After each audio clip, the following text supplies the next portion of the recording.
नमस्कार, मैं युवराज। SC/ST कानून में एक बड़ा बदलाव हुआ है।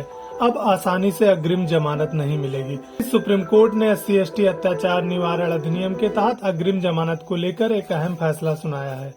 सुप्रीम कोर्ट ने कहा कि SC/ST अत्याचार निवारण अधिनियम के तहत अग्रिम जमानत तभी मिल सकती है जब प्रथम दृष्टया साबित हो कि अपराध नहीं हुआ है। CJI BR गवई की बेंच ने बॉम्बे हाई कोर्ट के उस आदेश को रद्द किया जिसमें एक आरोपी को जमानत दी गई थी। सुप्रीम कोर्ट ने कहा कि SC/ST अधिनियम के तहत आरोपी के लिए अग्रिम जमानत पर रोक है, लेकिन यदि ऐसे अपराध से संबंधित आरोप प्रथम दृष्टया गुण दोष से रहित है तो कोर्ट के पास गिरफ्तारी पूर्व जमानत देने के लिए अपने विवेक का प्रयोग कर सकता है। वहीं CJI BR गवई की अध्यक्षता वाली 3 जजों की बेंच ने एक आरोपी की अग्रिम जमानत को खारिज करते हुए कहा कि अपराध के बारे में प्रथम दृष्टया मामला न बनना ऐसी स्थिति मानी जाती है जहां कोर्ट पहली नजर में ही या FIR में दिए गए कथनों को पढ़कर पहली धारणा के आधार पर ऐसे निष्कर्षों पर पहुंच सकती है। ऐसे मामलों में बेंच ने स्पष्ट किया कि कोर्ट को साक्ष्य के दायरे में जाने या अन्य सामग्रियों पर विचार करने की अनुमति नहीं होगी।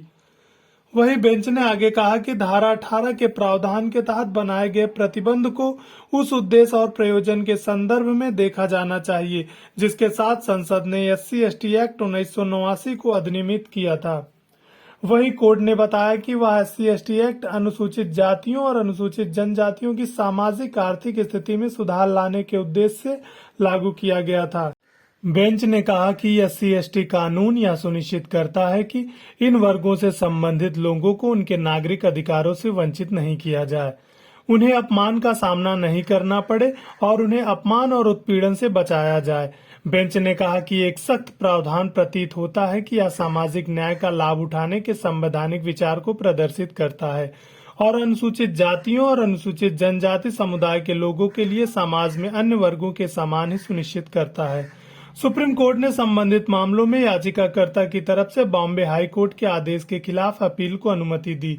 इसमें राजकुमार जीवराज जैन को गिरफ्तारी से पहले जमानत दी गई थी।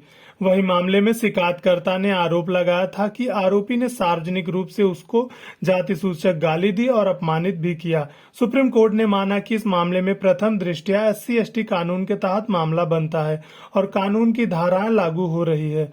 पुलिस को दी गई शिकायतकर्ता में कहा गया था कि आरोपी ने शिकायतकर्ता पर लोहे की राड से हमला किया, घर जलाने की धमकी दी और उसकी मां और चाची को भी जाति सूचक अपशब्द कहे। कोर्ट ने माना कि इस तरह से शब्दों का इस्तेमाल साफ तौर पर शिकायतकर्ता को उसकी जाति के आधार पर नीचा दिखाने और अपमानित करने के इरादे से किया गया। वहीं सुप्रीम कोर्ट के न्यायाधीश अंजारिया द्वारा लिखे गए फैसले में कहा गया है कि FIR में दर्ज आरोपों को देखते हुए यह स्पष्ट है कि प्रथम दृष्टया SC/ST एक्ट के तहत मामला बनता है। कोर्ट ने साफ कहा कि जमानत देने के लिए यह तय करना है कि अपराध हुआ है या नहीं।